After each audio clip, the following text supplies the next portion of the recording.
مغرب کا وقت تھا، ہر طرف مغرب کی اذانوں کی صدائیں گونج رہی تھی۔ وہ ابھی نہا کر نکلی تھی اور مغرب کے وقت وہ کھلے بالوں کو لیے گیلری پر آ کھڑی ہوئی تھی۔ یہ جون کا مہینہ تھا، سخت گرمیاں تھیں۔ ہر طرف حبس کا ماحول تھا، تبھی اسے اپنے قریب ٹھنڈ کا احساس ہوا تھا۔ بال ہواؤں کے زیر اثر اڑ رہے تھے۔ وہ دونوں ہاتھوں کو ایک دوسرے میں پیوست کر کے پھونکی مارنے لگی۔ ٹھنڈ جیسے پسلیوں میں گھس رہی تھی، اس کی کان کی لویں سخت گرم ہو گئیں کہ اسے اس چیز کا احساس ہونے لگے۔ تبھی زور سے کسی کتے کی بھونکنے کی آواز آ رہی تھی۔ نمرا نے نیچے جھانکا تو وہ ان کے گھر کی طرف ہی دیکھ کر بھونک رہا تھا۔ ایک تو اتنی ٹھنڈ پتہ نہیں کیسے شروع ہو گئی اور اوپر سے یہ کمینہ، اوپس آئی مین کتا بھونکے جا رہا ہے، آئے ہش ہش۔ وہ اسے بھگانا چاہ رہی تھی مگر وہ ادھر دیکھ کر بہت زور سے بھونک رہا تھا۔ بھئی اس کتے کو کیا ہو گیا؟ وہ منہ ہی منہ میں بڑبڑائی۔ نمرا بی یہ جنگل ہے، یہ سب تو ہوگا ہی، گزارا کرو۔ وہ خود سے ہی گفتگو کر رہی تھی۔ اوئے کتے میاں، یہاں کیا نظر آ رہا ہے؟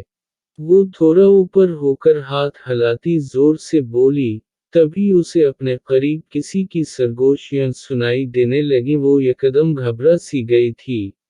میں نظر آ رہا ہوں، اسے اپنے پیچھے کسی مردانہ آواز آئی تو وہ خود میں سمٹ سی گئی۔ نمرا کو یہ آواز بہت عجیب سی لگی۔ ڈر دل میں کہیں کنڈلیاں مار رہا تھا۔ اس نے تھوک نگلا اور پلٹی، اسے وہاں کسی کا سایہ نظر آیا اور غائب ہو گیا۔ یہ کون تھا؟ اور کہاں گیا؟ وہ حیرت سے ادھر ادھر دیکھنے لگی، جبھی الفت بیگم کی آواز پر وہ سوچوں سے باہر نکلی، جو اس کے کمرے میں موجود اسے چیخ چیخ کر پکار رہی تھی۔ نمرا نے سر پر ہاتھ مارا۔ اب خیر نہیں، وہ بڑبڑائی اور پھر دوبارہ نظریں دوڑا کر وہ اندر کی جانب بڑھ گئی۔ تم کہاں گئی تھیں اور یہ کیا حالت بنائی ہوئی ہے؟ دوپٹہ کہاں ہے اور بال کیوں کھولے ہوئے ہیں؟ تیرے ابا کو منع بھی کیا تھا کہ یہاں گھر نہ لیں، شہر ہی ٹھیک ہے، ایک تو جنگل میں گھر اور اوپر سے سامنے ہی قبرستان۔ مجھے تو ہر گھڑی خوف رہتا ہے کہ جوان جہاں لڑکی اور یہ جنگل، یا اللہ میں کیا کروں؟ وہ سر پکڑ کر بیٹھ گئیں۔ ارے اماں ریلیکس، کہیں نہیں گئی تھی، یہیں گیلری میں تھی، اس نے تحمل سے کہا، جبکہ الفت بیگم نے جھٹکے سے سر اٹھایا۔ تو مغرب کے وقت اس حالت میں گیلری میں گئی تھی؟ ہائے رے نمرا، میں تیرا کیا کروں؟ تجھے کب عقل آئے گی؟ لڑکی! انہوں نے اپنا ماتھا پیٹنا شروع کر دیا، اور نمرا کو بھی وہ واقعہ یاد آیا تو وہ اب بھی تھوڑی گھبرا گئی۔ اپنی امی کی حالت دیکھ کر اس نے اپنے ساتھ ہونے والا واقعہ بتانا بہتر نہ سمجھا، اس لیے خاموش ہو گئی اور یہ سب بات کے لیے چھوڑ دیا۔ ارے میری پیاری اماں، اب نہیں جاؤں گی، بس تم خوش ہو جاؤ، وہ ان کے سامنے گھٹنوں کے بل بیٹھے ہوئے محبت سے کہنے لگی۔ پکا نا؟ انہیں خدشہ سا ہوا۔ جی میری پیاری اماں، پکا، وہ ان کا ماتھا چومتے ہوئے بولی تو وہ پرسکون سی ہو کر چلی گئیں۔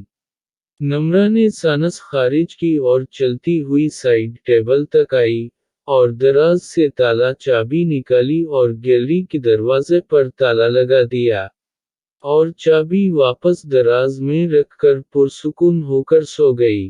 مگر وہ نہیں جانتی تھی ایک نئی مصیبت اس کی منتظر تھی۔